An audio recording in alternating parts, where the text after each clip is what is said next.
किन्नी यार मैनू फटफट अंदर दिता ने हुण फिर 13 तरीक नूं मैनू अरेस्ट कर लिया सा मेरी गड्डी नूं फायर मार मार के अरेस्ट किया जदों गल याद आती है ना मैनू जदों पुलिस अरेस्ट करदी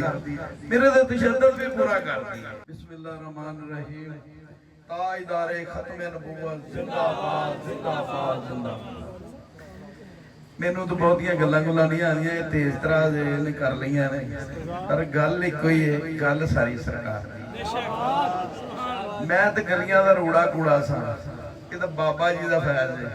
उन्हें कण ते हथ रखिया ते एक लफ्ज ही कह दिता कि जिन्ने मेरे खिलाफ सन जिन्ने मुकराम मेरे खिलाफ सन उन्हें कहा जी अल्लाह इहनूं जन्नत च पहले लै गया फिर की करोगे जदों गल याद आती है ना मैनू जदों पुलिस अरेस्ट करदी मेरे ते तशद्दुद भी पूरा करदी भी किसी तरीके नूं चालू कर दूगा पर मैं पता की सोचना जदों सरकार नबी पाक सल्लल्लाहु अलैहि वसल्लम जंग ते निकलते सन या जो सहाबा कराम जख्मी हो जाते सन ते फिर आज जो पहुंचते सन ना जंग जीत के भी ते फिर पता की कहते सन कि अगली जंग की तैयारी कर रहे तो कहते सन लब्बैक या रसूल अल्लाह ये तो जड़ियां है ना ये पुलिस दी डांगा या सोटियां ये तो कुछ भी नहीं है गुरु नूं बदल ही नहीं सकती मैनू जिहड़ा बाबा जाम पिया गया मैं मर तो जावांगा पर मैं दुआ इको ही करना जे मैनू मौत आवे ते ओ खत्मे नबूवत आवे मर तो जाना ही है ठुडे नाल भी मर जाना पर जिते भी ये वंगारन मैं इन्हां नूं सीधा ही आवे हाँ मैनू इन्हां दी हुकूमतां दा परवाह ना इन्हां दे किसे दे कोई एसपीआं दी परवाह ना किसी चीज दी परवाह मैं अल्लाह ते अल्लाह दे रसूल ते तवक्को रखना मैं ये तो पीछे हट ही नहीं सकता जो मर्जी मैनू कर पर रही गल इंशाअल्लाह ताला आने वाले वक्त च फिर तैयारी है जदों देखो ये सरकार नबी पाक सल्लल्लाहु अलैहि वसल्लम दे मुंह गल निकली है क़यामत तो पहलों पूरी दुनिया दा सलाम होया ते क़यामत तुसीं किहनूं समझदे जे पए फलस्तीन दीयां मावां भैणां बेटियां तुहानूं पुकार रहीआं ने उन्हां नाल की कुछ कीता जा रहा है उन्हां बच्चियां दे कबाब बना के मां बाप नूं खवाए जा रहे ते असीं उत्थे भी नहीं बोलदे पए ते असीं किस चीज दे मुसलमान किस चीज दे हुक्मरान सी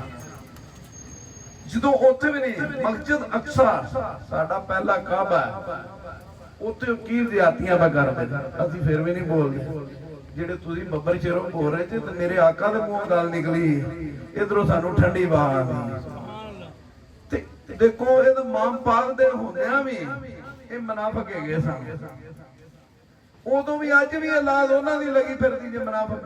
जेड़े उदों भी मां पाक नाल खलो गए सन उन्हां दी औलाद अज भी लगी फिरदी सी इन्हां चीज़ां दे परेशान ना होया करो भी आ पुलिस आ गई विआह हो गए 101 दफा भी आए ये तो पता होवे बाबा जी ने की किया सी ओ पुलिस तुहानूं पुछण काहदे जा भी तुसीं लबैक वाले जी ओ तुसीं एक ज वजो दे पिछों क्यों हटदे जी ते पहलों ही सोची साडे घर पुलिस आ गई पुलिस की कर ले किन्नी यार मैनू फटफट अंदर दिता ने हुण फिर 13 तरीक नूं मैनू अरेस्ट कर लिया सा मेरी गड्डी नूं फायर मार मार के अरेस्ट किया और मेरे नाल ज्यादती कीती भी ने पर सानू बाबा जी ने पता क्या सी जदों बाबा जी नूं उन्हां पकड़िया ते ओ घसीट के ले ते उन्हां बाबा जी ने कहा तुसीं जिन्हां नूं वहा रहे जी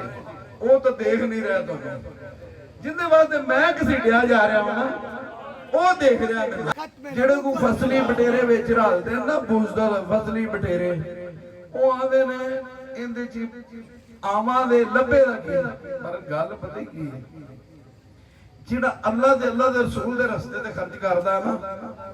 ਉਹਨੂੰ ਇੱਥੇ ਵੀ ਅੱਲਾਹ ਸਿਲਾ ਦੇਦਾ ਤੇ ਅੱਗੇ ਵੀ ਸਿਲਾ ਦੇਦਾ ਜਿਹੜਾ ਇਹ ਸੋਚ ਕੇ ਇਹਦੇ ਜਾਂਦਾ ਨਾ ਸਾਡੀ ਜਮਾਤ 'ਚ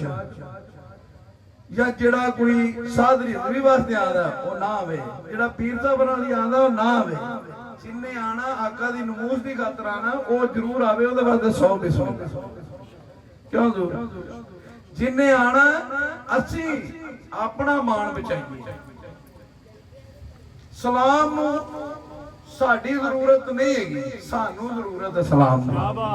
असी साडे च किन्ना गुमान है, असी अपना मान बचाइए। रही गल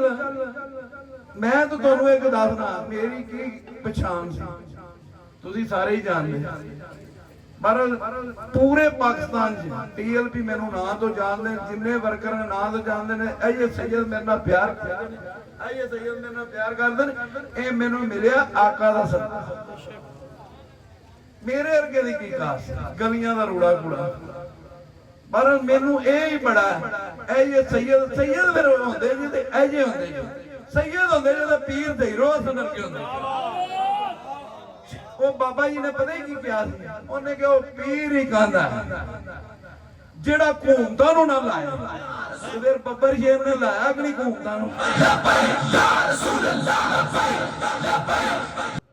ਤੇ ਫਿਰ ਪੀਰ ਜਿਹੜੇ ਪੀਰ ਜੇਬਾਂ ਭਰ ਕੇ ਮਾਲ ਸਮੇੜ ਕੇ ਖਤਮੇ ਨਬੂਵਤ ਤੇ ਨਹੀਂ ਨਿਕਲਦੇ, ਉਹ ਪੀਰ ਕਹਿੰਦੇ, ਉਹ ਪੀੜਾ ਹੀ ਨਹੀਂ। ਤੇ ਰਹੀ ਗੱਲ ਜਿਹੜੇ ਉਹਨਾਂ ਦੇ ਮਰੀਜ਼ ਨੇ, ਉਹਨਾਂ ਨੂੰ ਆਪ ਪੀਰਾਂ ਨਾਲ ਅੱਗੇ ਕਰ ਕੀ ਕੁਝ ਹੋਣਾ। ਪੀਰ ਬਣਿਆ ਕਿੱਥੋਂ? ਆਕਾ ਦਾ ਸਦਕਾ। ਵਲੀ ਬਣਿਆ ਕਿੱਥੋਂ? ਆਕਾ ਦਾ ਸਦਕਾ। ਜੋ ਇਲਮੋ ਗ੍ਰਾਮ ਨੂੰ ਇੱਜ਼ਤ ਮਿਲੀ ਆਕਾ ਦਾ ਸਦਕਾ। ਖਾਂਦੇ ਕਿੰਦੇ ਨਾਲ? ਆਕਾ ਦਾ ਸਦਕਾ। ਤੇ ਜਿੰਨੇ ਖਤਮੇ ਨਬੂਵਤ ਨਹੀਂ ਨਿਕਲਣਾ, ਉਹ ਪੀਰ ਕਹਿੰਦਾ। ਉਸ ਪੀਰ ਅੱਗੇ ਹੱਥ ਜੋੜ ਦਿਓ, ਪੀਰ ਦੀ ਜਾਂ ਤਾਂ ਆਜੋ ਖਤਮੇ ਨਬੂਵਤ ਨਿਕਲੋ, ਤੇ ਜਾਂ ਸਾਨੂੰ ਮਾਫ ਕਰ ਦਿਓ। ਅਸੀਂ ਪੀਰ ਉਹੀ ਫੜਨਾ ਜਿਹਨੇ ਖਤਮੇ ਨਬੂਵਤ ਨਿਕਲਣਾ। ਅੱਲਾਹ